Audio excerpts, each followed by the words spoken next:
The Test by Brian O'Driscoll, read by Aidan Kelly.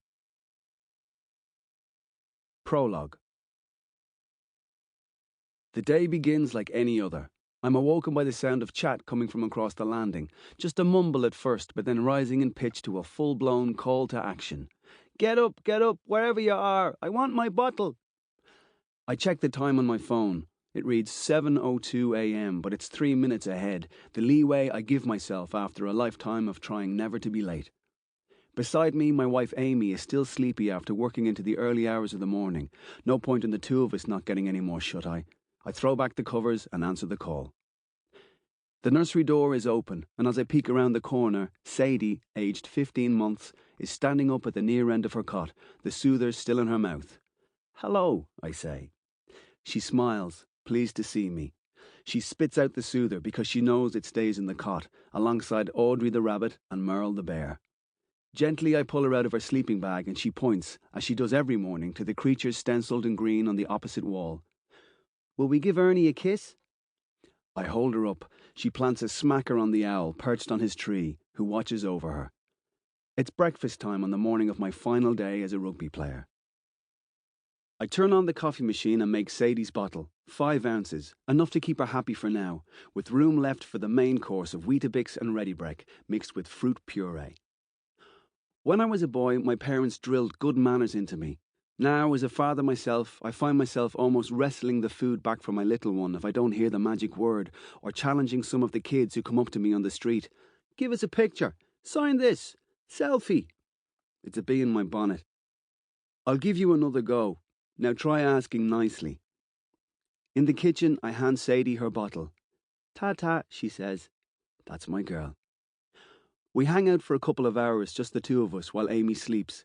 I pick up my iPad, type nursery rhyme songs into Google as she lies on my chest, and before each one ends, I know what's coming up next. "Ba ba black sheep, happy birthday, row row row your boat, old MacDonald." On my phone there are emails from the night before. Near the top of my inbox is one sent by Johnny Sexton at 20:55. He's never mailed me before, but I've been expecting it.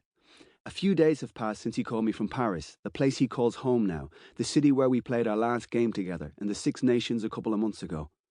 He was looking for my email address. "And I don't want the one for Bod Inc., he says. "I don't want your mum or your sister reading it first like it's fan mail." Me and Sexto, we share some special times. Like everyone at Leinster, I was desperately disappointed to see him leave, but I completely understood his decision. We had shouting matches on the training field in our day, but they were always about what was better for us as a group of players. We need that in a team sometimes. He wore his heart on his sleeve, and the fierce competitive streak burning inside him sometimes boiled over. There were times when I smiled and tried to reason with him. "Johnny, you don't always have to have the last word." But it was hard to penetrate the wall of certainty he built around himself, the conviction that he had to be right all the time. Says you. Now, as I read his email, I feel moved by the generous sentiments.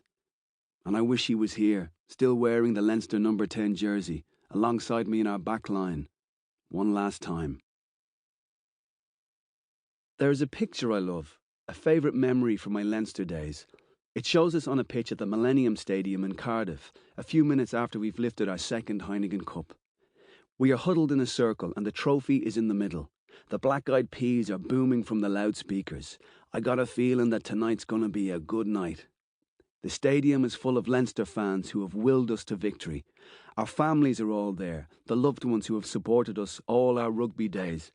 Our coaches are close by, the men who have guided us and helped shape us. But we still had to do it. We still had to pull it back. 16 points down to Northampton at half-time, 11 ahead at the finish. And what's in the picture is us, just us, enjoying each other's company, celebrating an unforgettable achievement, happy and proud and together for a perfect moment in our lives. And every time I see that photograph, I can't help but smile. I look at it and think, nothing beats winning with good friends. Because I know what it took to make it happen, the disappointments we went through before the success came out. Sample complete. Ready to continue?